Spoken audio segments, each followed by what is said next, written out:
So when I say the word echolalia, what do you think of? It's most commonly associated with children and most commonly thought of as an inappropriate or developmentally delayed strategy where the child is still learning language, and instead of speaking properly, they just copy the people around them. So if I were to tell you that I use echolalia on a daily basis as an autistic adult in a socially appropriate way that helps me to function, helps me to connect with other people, I'd probably have some explaining to do. So in this video, I'm going to show how it's actually a really valuable skill, and interestingly, one that's actively taught to mental health professionals as a best practice strategy. Hi everyone, Paul Mikolev here from ASPERGERS from the Inside. I make weekly videos sharing the human side of autism, so make sure you hit subscribe to get the latest content.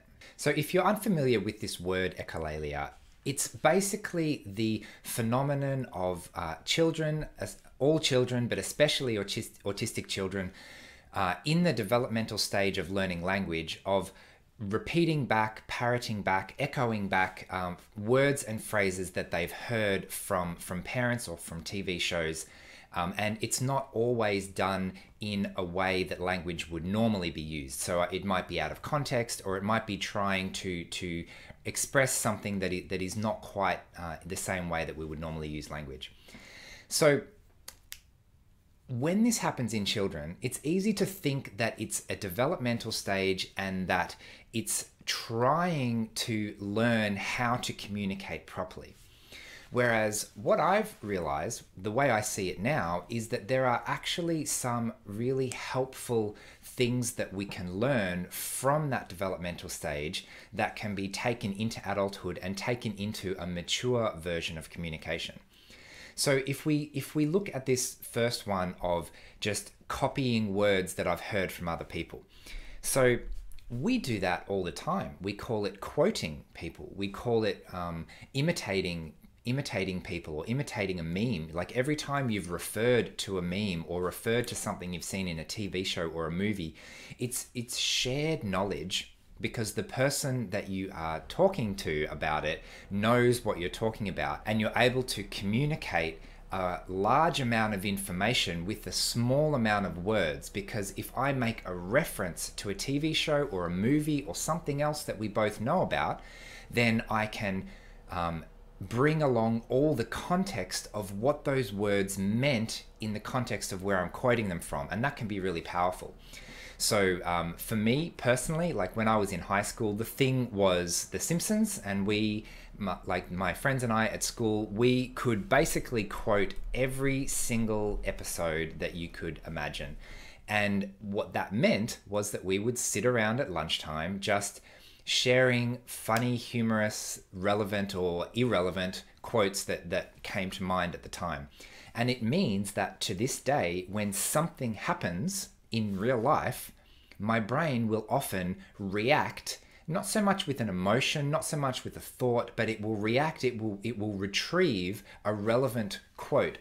Now, that's really helpful if other people have seen the particular episode that I'm thinking of.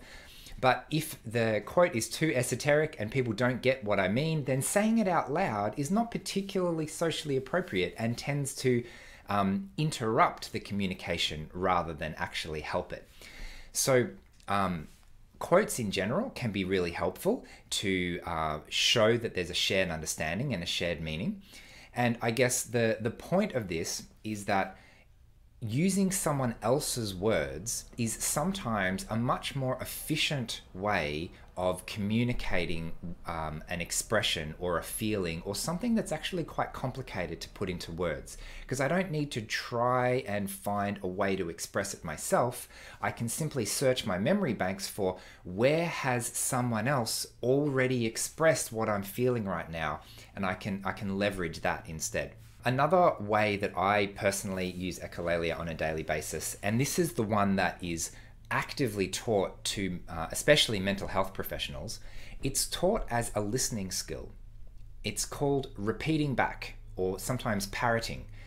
And what it does is, when I'm listening to someone, to make sure that they feel heard, to make sure that they know that I'm listening and that they can see the understanding, I will focus on a particular phrase or a particular word that they have said, and I will repeat back exactly the same phrase or word that I've heard.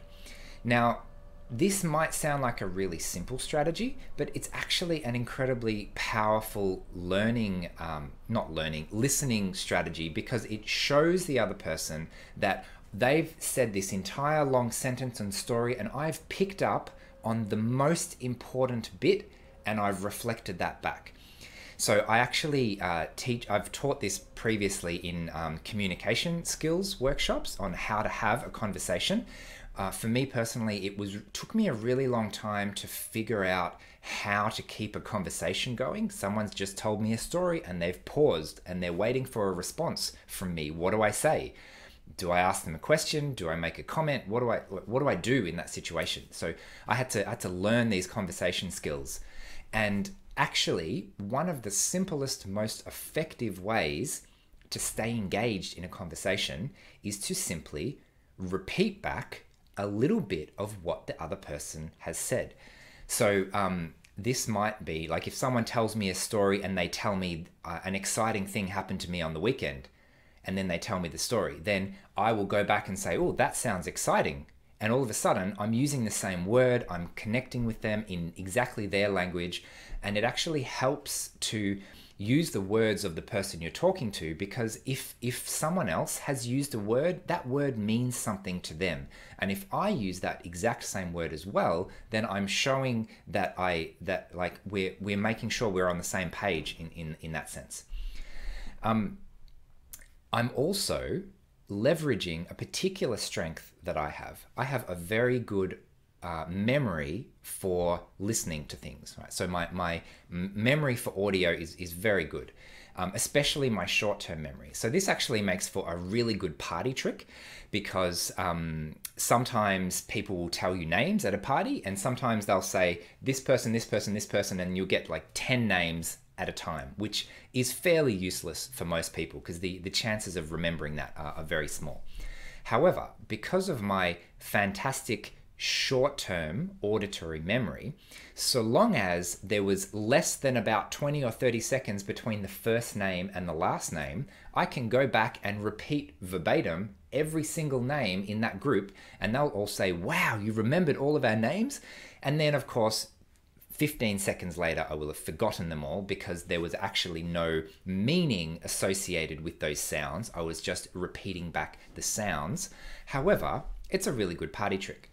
And it also means that if I need extra processing time to understand what someone said, I can repeat back what they said out loud, either in my own words or in their words, and it gives me an extra chance to hear it and an extra time to understand what was being said. So that's another way that I use my auditory memory to help with conversation skills and connecting with other people. Another common thing in the autistic community is something called scripting, which you may have heard of. You may be using this yourself.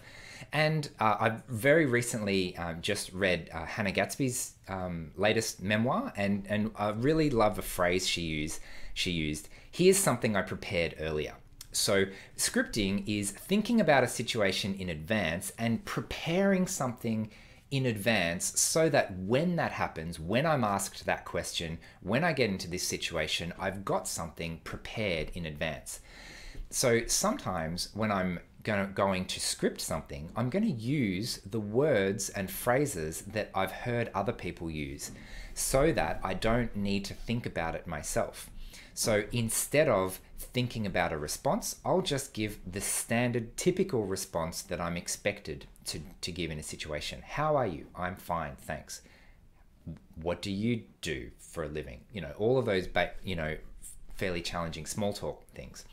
So scripting is another way of, instead of thinking about the meaning of a word, I'll just pick a script that already exists in my head, a little bit like picking a quote that already exists in my head, or picking words that I've just heard another person speak that already exist in my head, and using that as a communication tool to keep the conversation flowing.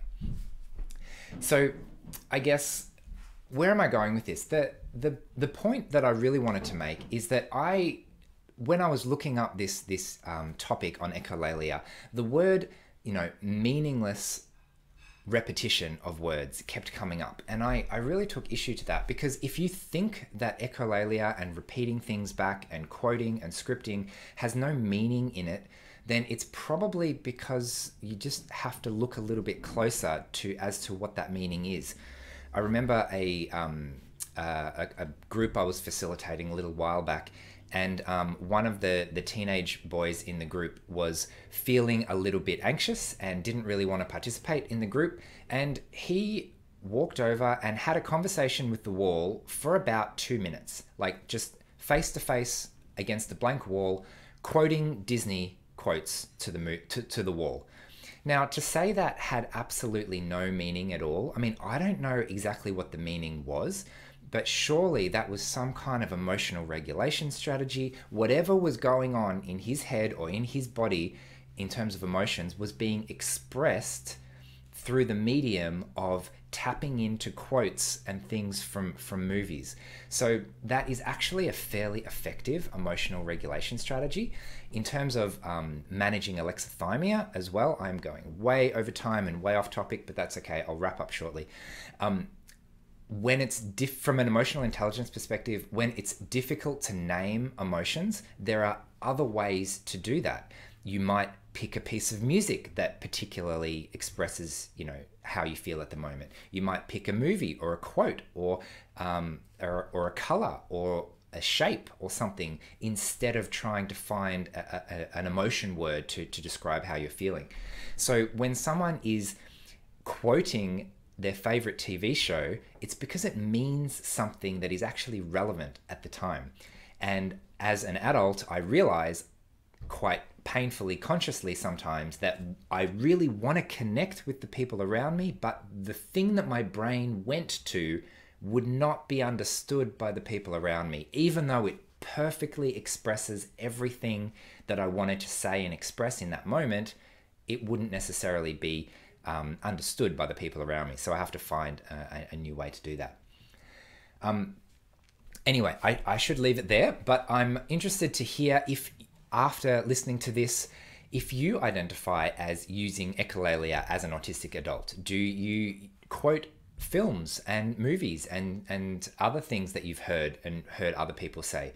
Do you script in advance? Do you repeat back what other people say? Do you imitate other people and imitate sounds and noises that you hear? Do you stim using words, maybe? Whatever that might be for you, I'd be interested to hear how you manage that for yourself. Otherwise, I hope you've enjoyed this video, and I will see you again next week. Thanks. Bye.